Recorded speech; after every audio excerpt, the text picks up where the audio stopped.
Our Genesis study series is the first part of it is we're going to end this week. And as we prepare for the second part, it's best that we do a summary of what we have been studying. Last night as we studied, the title of the lesson last night was After Canaan and Ham, and we saw that the remnant of the Lord was actually preserved through language, through a very specific instruction. So in this lesson, we'll begin by reading Genesis chapter 10, verse 31. And to pick up where we left off last night, it says, "These are the sons of Shem, after their families, after their tongues, in their lands, after their nations." It clearly explains to us that the nations of the earth are divided by lands in which a certain particular tongue is spoken in that land, and that tongue was based on a particular family. See it? Okay. For instance, if you were in the land of Uz, Uz was the son of Aram, and the people in Uz spoke what language? The language of Aramaic, and included in that land, which was that nation. So, today we have the same example. We covered last night, if you are in France, then you know that particular nation maintains a certain landmass and a certain language is spoken there. And it was introduced by certain families whose name identifies the language.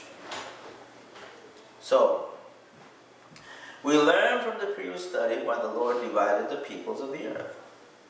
By confusing their language.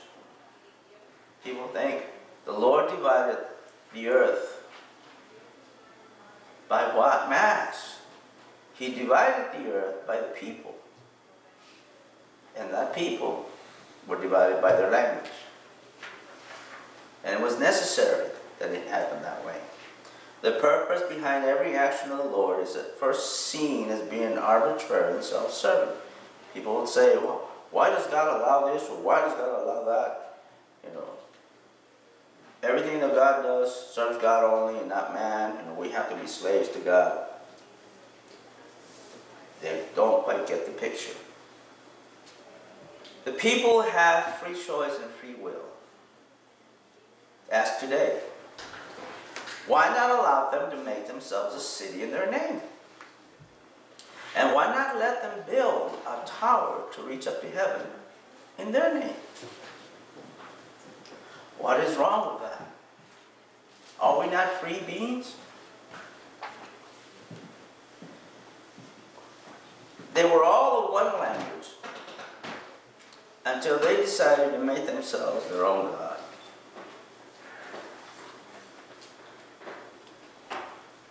Why did the people travel to Shinar and decide they would build their city and tower there? In the kingdom of Nimrod, in Genesis chapter 10, verse 8 and 10, it explains that to us. That the kingdom of Nimrod began from where? Began from Babel, and it covered the whole land of Shinar. And we read, when they traveled the whole land, it says, and the sons of Cush, Sheba and Havilah and Sabat, Saptah and Ramah and Saptekhana, and the sons of Ramah, Sheba and Dedan. Cush began Nimrod, and began to be a mighty one in the earth, a mighty hunter before the Lord. For it was said, even Nimrod is a mighty hunter before the Lord. And the beginning of his kingdom was Babel, and Erech, and Akkad, and Calneh, in the land of Shinar. So it explains to us, why did they come to the land of as they traveled, why did they decide to make their kingdom there? Why did they decide to build a city and tower there? When Noah cursed Canaan for what Ham had done in Genesis 9:22 and 27, the reason was to remove Ham and all his descendants after him in his ways from the true inheritance of the Lord. This is why Genesis 9:25 says, "Cursed be Canaan, a servant of servants shall he be unto his brethren."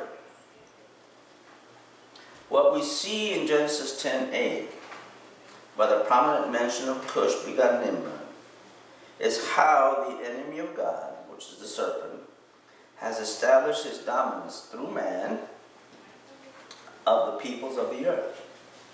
Nimrod is Cush's firstborn. And Cush is Ham's firstborn. Therefore, by birthright, the inheritance of the fathers passes on to the firstborn sons. The fact that Nimrod is mentioned as already having a kingdom reveals he is already in prominent position. Now, what does this mean? It means that by this time in this historical record, the influence of the children of Ham had reached and covered all the people. So much so that if we see in Genesis 10 and 11, where Ashur, Genesis 10, 11 and 12, as we read, in Genesis 10 and 11 we read, "And out of that land went forth Ashur and built Nineveh, and the city Rehoboth, and Calah, and Resen between Nineveh and Calneh, the same is a great city." Now, notice that out of that land went forth Assur to build. Now, who is Assur?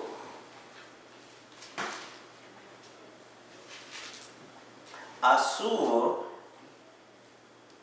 is Shem's oldest son.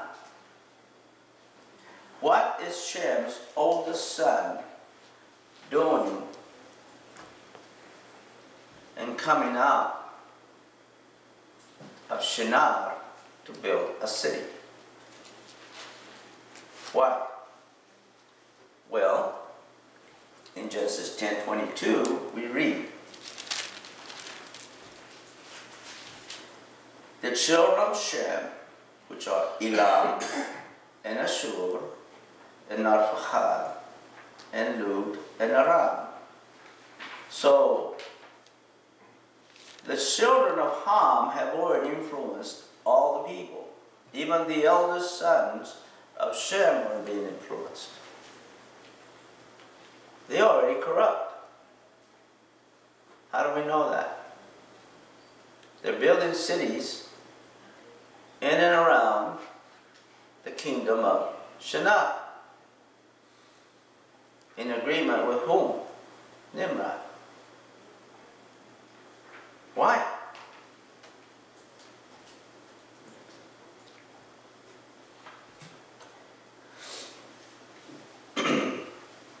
If you notice, as we covered last night, in Genesis chapter 10, verse 23, and it begins to explain to him. We know by verse 22 of Genesis 10 that Aram is the last child born. This child born after is one of the children of Shem. The children of Aram, which are Uz, Hul, Getar, and Mash. In Genesis 10:23, you begin to see an explanation of the descendants of Shem beginning with Aram. You don't see any mention of the children of Elam or Ashur. You see the beginning of the descendancy with Aram, and in verse 25 and verse 24, you see Arpachshad, and Arpachshad begets Eber, Shelah, and Arpachshad begets Selah, and Selah begets Eber. Now, why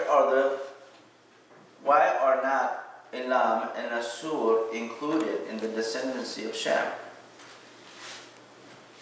What had happened to them?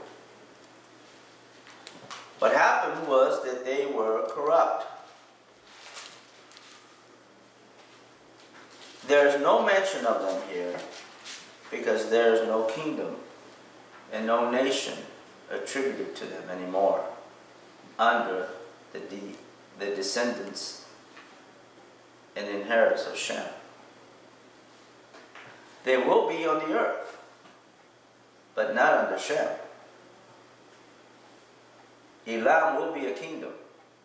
But it'll be a kingdom, as we study in the future studies, you see it's going to be a kingdom that will persecute the people of God.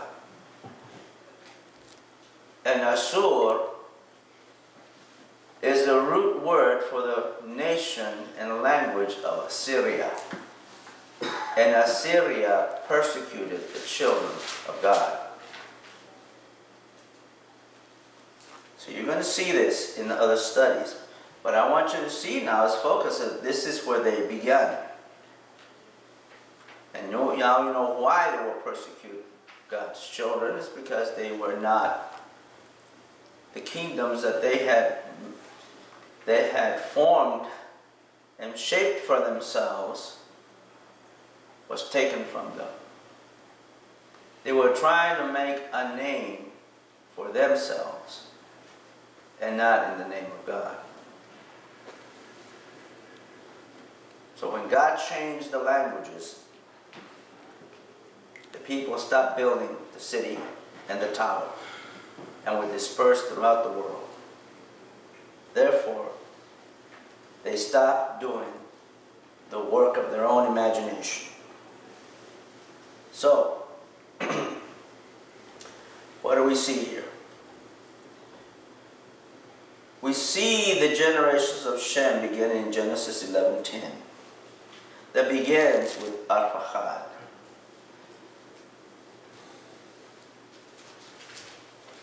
And we see that through Shem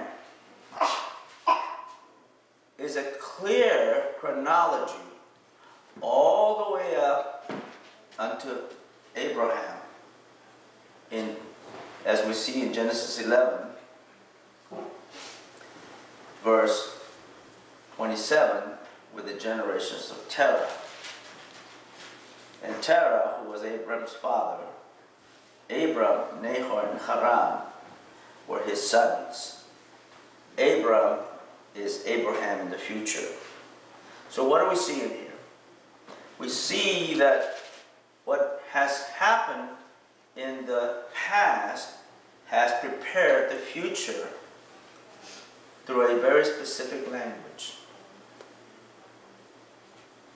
A language of Aramaic and the language of Hebrew. This is why you have in Genesis chapter 10 verse 21 the mention that unto Shem also, the father of all the children of Eber actually, the brother of Japheth the elder, even to him were children born. So, through the root word of Aram, we get the language Aramaic. Through the root word of Eber, we get the language of Hebrew. Now, we learned last night that Abraham, in Genesis 14:13,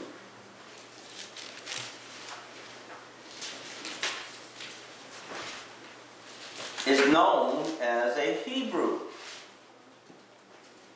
When Lot is taken,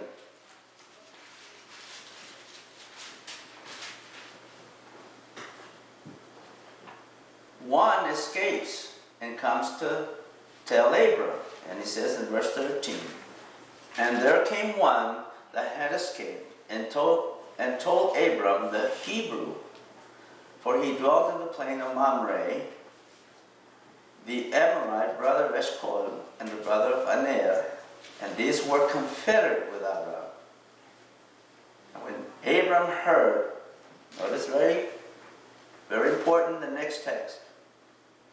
When Abram heard that his brother was taken captive, he armed his trained servants, born in his house, 318, and pursued them unto Dan.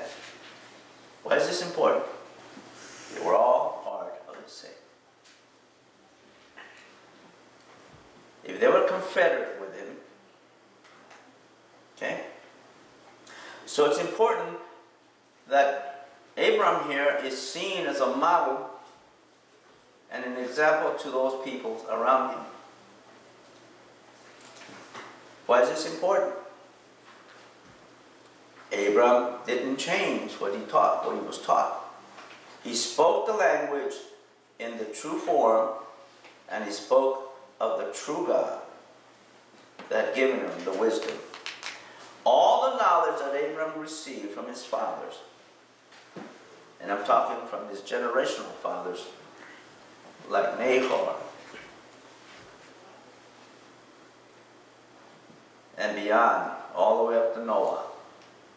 We did a study before, but we found out that Noah didn't die.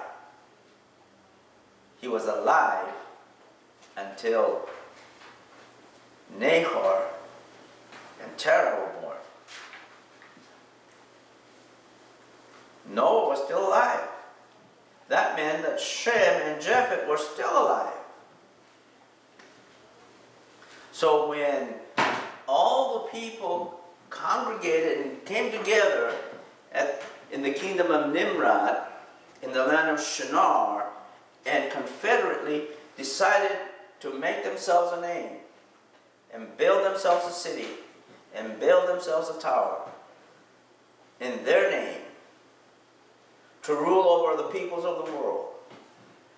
The intent was for Nimrod, who was the king of that area, of that kingdom, to rule even over Noah, Shem, Japheth, and all those descendants.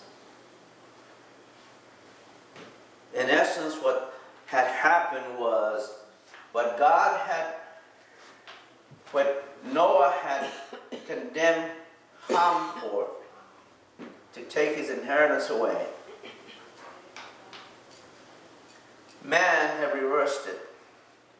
And they, instead of the descendants of Ham being servants of Shem and Japheth and their descendants, they reversed it, and they were trying to make Noah, Shem, Japheth, and their descendants servants of the sons of Ham. And that was not to be. Trying to circumvent the will of God is never a good idea. So therefore, when the Lord changed the languages, dispersed them through the earth, he did away with the kingdom in the name of Nimrod on the earth. The land of Shinar continued, but the kingdom did not. Because if it had, he would have ruled over the descendants of Noah, Shem, Japheth. And that was not to be. So, what do we have? We move on to understand a little clearer why Moses came from the same lineage. He came from the same lineage of Abraham. Everybody knows the story of Abraham, Isaac, and Jacob.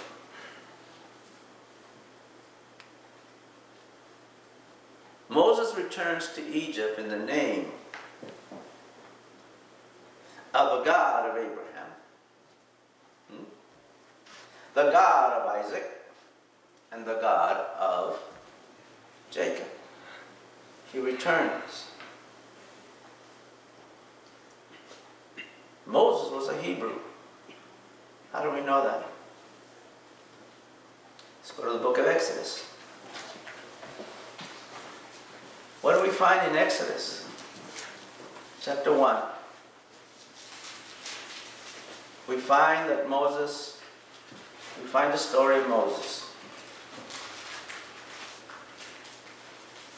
In Exodus chapter 1,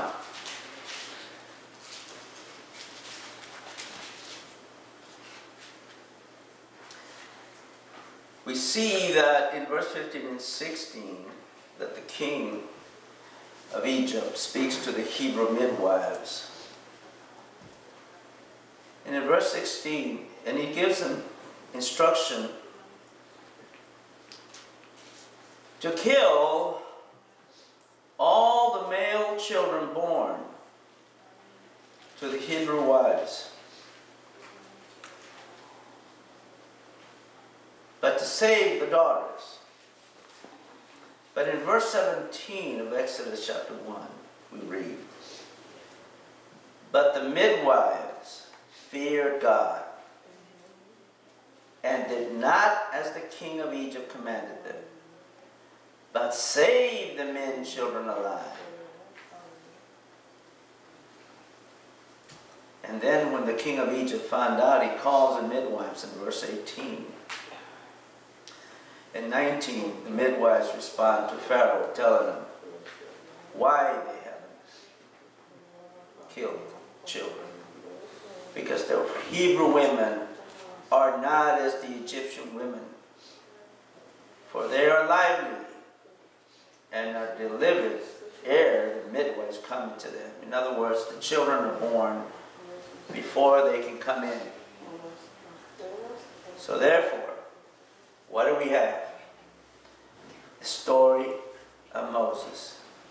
Moses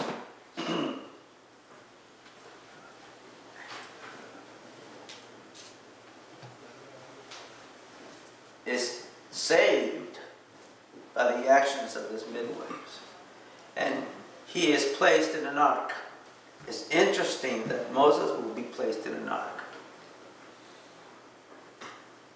The name of Moses is not a Hebrew name. It's an Egyptian name.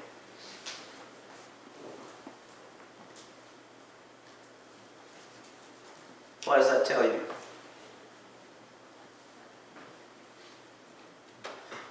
You can have whatever name and still be Hebrew.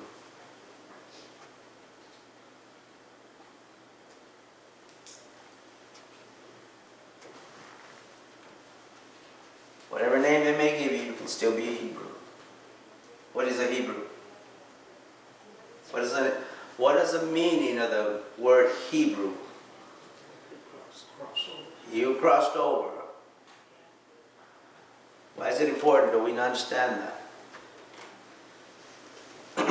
The misunderstanding of today is that the Hebrews are the Jewish people. Wrong. A Jewish person can be a Hebrew, and there are. But a Hebrew is one that has crossed over.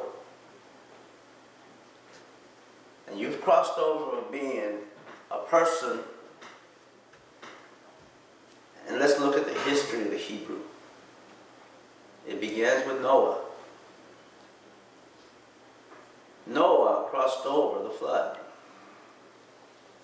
From that world to this world through an ark. Moses, born a Hebrew child, through Hebrew people, taken into the Egyptian court, the son of an Egyptian princess. He was born, placed in an ark, put in the river, drawn from the river, hence his name, Moshe, drawn out. That's what it means. Lives for 40 years as an Egyptian, as a Hebrew Egyptian. Was that something strange? No, it wasn't. You know why it wasn't strange?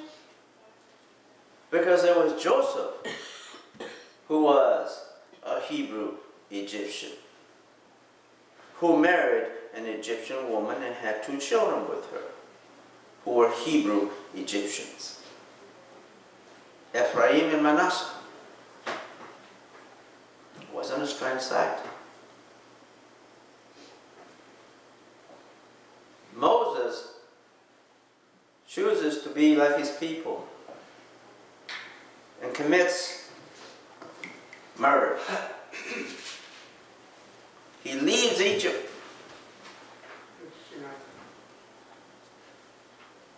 He goes to Midian. 40 years. And then the Lord calls him. What does he call him to do? Return to Egypt. In whose name? In the name of the God of the Hebrews.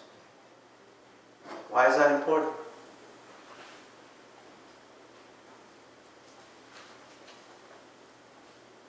In the name of the God of the Hebrews. Who are the Hebrews? Abraham, Isaac, Jacob, the fathers. That was their God, God of the fathers. Hebrews. Moses goes back and he tells Pharaoh,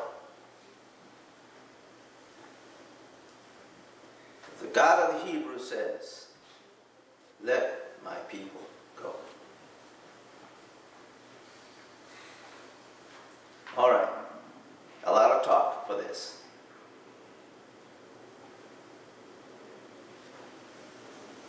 Whose is your God?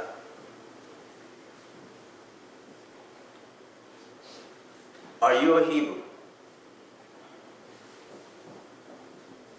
I'm not asking, are you Jewish? Are you Hebrew?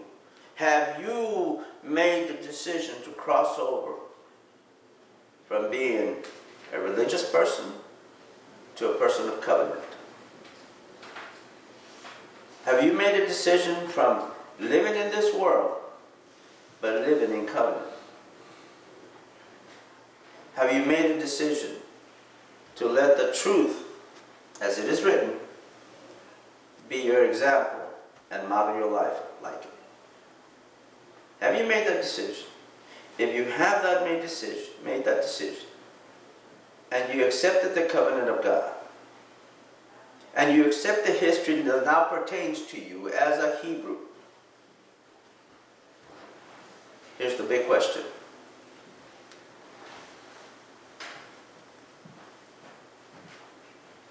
Can you be a witness of it? Will you be a witness of it? Through your life as a Hebrew. Not a Jew, as a Hebrew. What does that mean? When they tell you, well, what are you? You're not Christian and you're not Jewish. What are you? I'm a person of covenant. Plain and simple. I'm a person of covenant.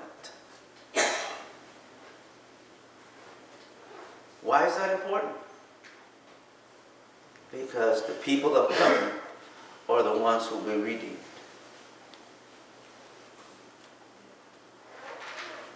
And we we understand why it's there. We understand why it's given. But more importantly, we understand we're supposed to live by it. So why do we keep the Sabbath? It's covenant. Why do we tithe? It's covenant. Why do we observe Passover? It's covenant. We understand Pesach? Yes, we do. Pesach, preparation for the unleavened that brings first fruits unto your atonement and your tabernacle. Make sense? That's what it is. Pesach, Passover, first fruits, tabernacles. We are those people. We understand why. When Pesach comes, we begin the preparation for the unleavened.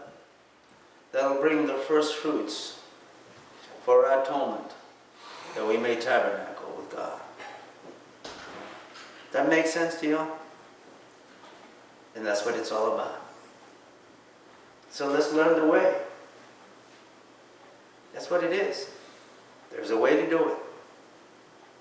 And there's a roadmap. And it's called the Holy Scriptures.